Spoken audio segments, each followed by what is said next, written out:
ये नुमाइंदा मुकम्मल तौर पर नाकाम साबित हो चुके हैं। इससे पहले भी नाकाम थे, आज भी नाकाम है। एमएलए की कारकर्दगी पहले भी नाकिस थी, अब भी है, मायूस कुन है, कुछ है, लेकिन इलेक्शन आता है फिर वोट उसको ही दे देते हैं। इस बारे में आप क्या बोलेंगे? शहर फैसला करता है ना, हम तो मांगते हैं हमको वोट दो करते हैं। हर वक्त ऐसा फैसला ऐसा है कि पीछे भी नाकाम थे, अभी नाकाम प्रो मैक्स हो गए वो।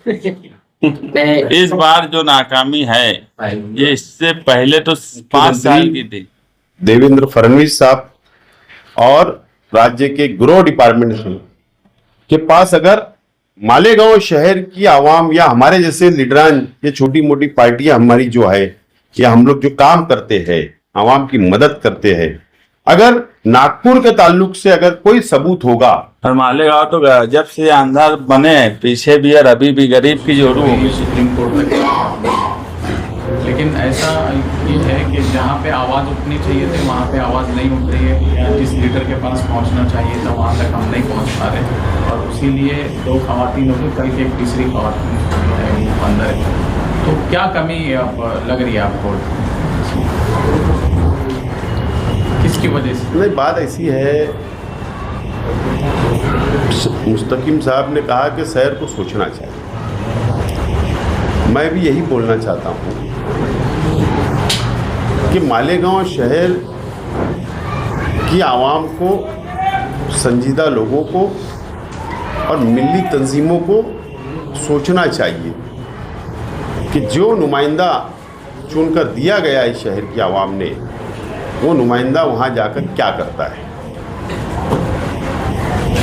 क्या करता है, ये सोचना चाहिए। ये नुमाइंदा मुकम्मल तौर पर नाकाम साबित हो चुके हैं। इससे पहले भी नाकाम थे, आज भी नाकाम है, और हमको उम्मीद नहीं है। इसके लिए हमारा प्लेटफार्म जो है ये मजबूती के साथ हम लोग लड़ने का काम करेंगे। साहब आप बोल रहे हैं कि शहर को सोचना चाहिए, सांप निकल गया लाठी पीटेंगे, अब ऐसा मामला हो गया है। एमएलए की कारकर्दगी पहले भी नाकिस थी, अब भी है, मायूस कुन है, कुछ है, लेकिन इलेक्शन आता है फिर वोट उसको ही दे देते हैं। इस बारे में आप क्या बोलेंगे? शहर फैसला करता है ना, हम तो मांगते हैं हमको वोट दो। शहर फैसला करता है। हर वक्त ऐसा फैसला ऐसा है कि पीछे भी नाकाम थे, अभी नाकाम प्रो मैक्स हो गए वो। इस बार जो नाकामी है ये इससे पहले तो 5 साल की थी। ये 5-6 महीने में जो नाकामी दिख रही है, आप एक बात बताओ, सेशन चल रहा था, अगर ये सेशन में एक सवाल लगाते कि मालेगांव में कितने बांग्लादेशी निकले, बताओ, तो सरकार को कोई ना कोई जवाब देना पड़ता।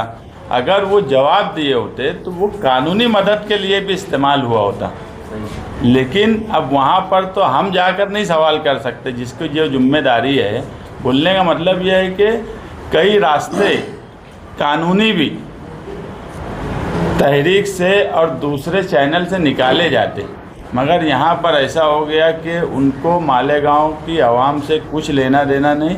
जिस आदमी को औरतें जेल में हैं इसकी फिक्र नहीं है, उससे आगे हमको कुछ बोलना ही नहीं है।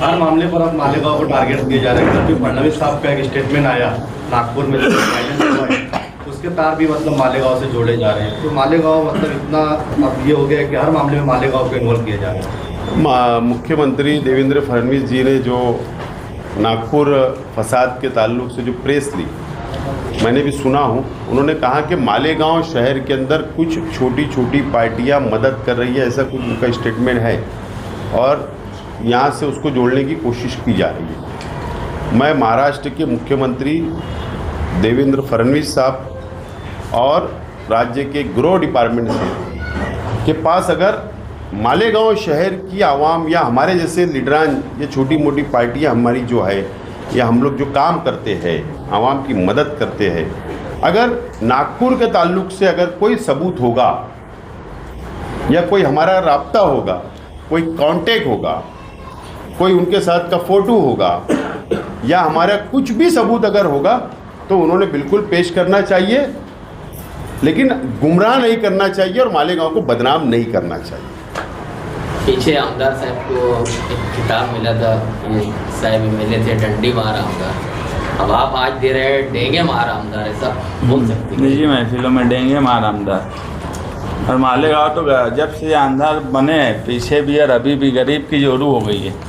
माइनॉरिटी डिफेंस कमेटी अपने लॉयर खड़े कर रही है। शहर की एक दीनी तंजीम ने भी कहा था कि हम भी अपनी तरफ से जो है वकला की जमात खड़ी करेंगे। क्या उनकी तरफ से भी इस मामले को लेकर अदालत में उनका मकसद सिर्फ रमज़ान महीने में चंदा जमा करना था और वही कोशिश में वो लगे हैं। वकील खड़ा करना मकसद था नहीं, चंदा जमा करना जो मकसद था वो कोशिश कर रहे हैं। और हमारा आज भी इल्ज़ाम यही है कि वो दीनी तंजीम सिर्फ़ और सिर्फ अपना सियासी प्लेटफॉर्म इस्तेमाल करती है। इसलिए ऐसी दीनी तंजीम जो अपना पैसा सियासत में इस्तेमाल करे, अपना दफ्तर सियासत में इस्तेमाल करे, अपने लोगों को सियासत में इस्तेमाल करे, ऐसी तंजीम को चंदा ना दे। क्योंकि अभी बहुत कोशिश कर रहे हैं सबे कदर का हवाला देकर, दूसरा हवाला देकर।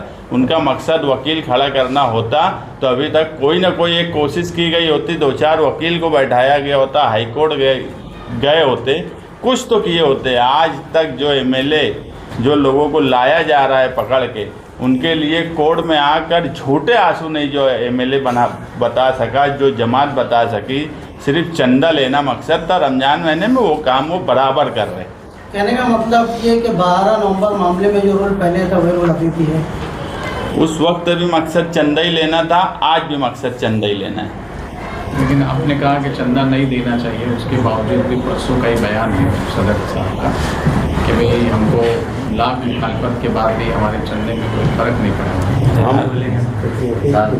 बहरहाल हमारी दुआ है कि तंजीम अच्छे चले, लेकिन ये अपील भी है कि कम से कम कभी ज़िंदगी के अंदर हिसाब नहीं दिए कितना चंदा आता। उम्मीद है कि चांद रात के दिन डिक्लेयर कर देंगे कि इतना चंदा जमा हुआ, उसका फिगर आवाम को बता देंगे।